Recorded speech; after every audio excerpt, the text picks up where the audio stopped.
So I'm with Father Andrew, and he's explaining to me Antiochian. Okay, just Orthodox. what does that mean, sir? So it's the same as Greek Orthodox, as Russian Orthodox, as Serbian Orthodox. All of these various forms of different nationalities / Orthodox are all Orthodox. Okay. So it's one church. Mm-hmm. But administratively, because as people came from all over the world into America, and they brought their church with them, all the churches in America originally were under Russia because they were here first. Right. But then after the Bolshevik Revolution and the loss of funding for missionary work because the church was now illegal, Right.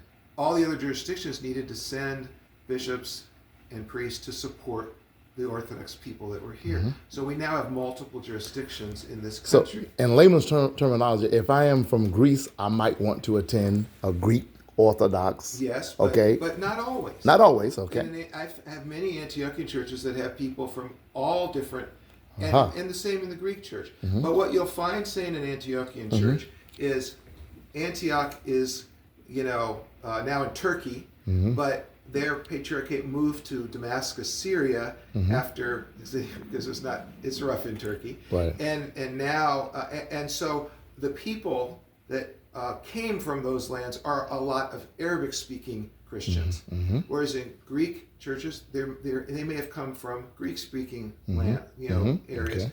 And so in our church here, we will do a little Arabic, Okay. because we have a percentage of our congregation that is from the Middle East, maybe even first generation, to come to this country. So in hospitality, we want to give some of the service to them in that language. We wouldn't do very much Russian here, or very much Serbian here, or even a little Greek, but not very much. Okay. But in a Greek Orthodox church, they may mix in with the English some Greek. And it's not necessarily that it's necessary that it be that way, but you want to provide hospitality to whoever your demographic is in your parish. Right. But our administrative leadership goes up to the Patriarch of Antioch.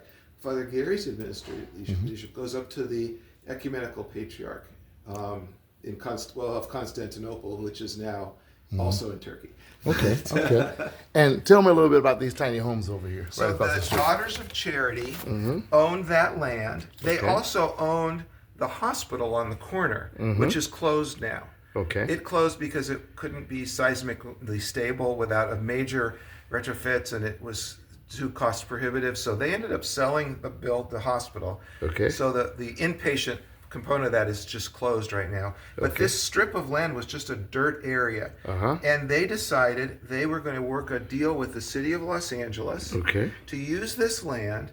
The city then brought in these small little homes. It came up so fast. It was like boom, and it was done. Wow. They were like prefabs. They dropped them in. They have... you said they have 24-hour security. It's a secured space. There's a gate around it. There are security personnel. There's a common eating, showering, bathroom facilities there for each of the people that are in there. And I believe this is intended as transitional housing to get you from where you are to into more permanent housing.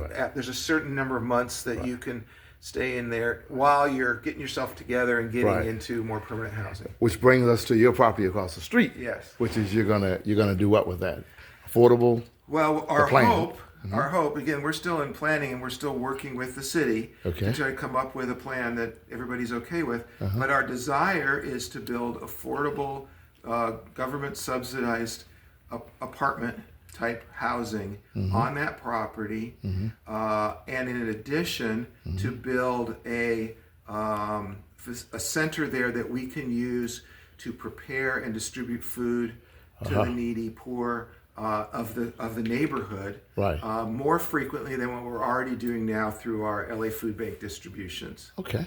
All right. Well, that's enough for this video. So, ladies and gentlemen, this church was recommended to me by Father Gary, who I just met with, concerning his property over there. And the father here, his name is Nabil, right? And he's the dean of the cathedral, and I'm his assistant pastor. Okay.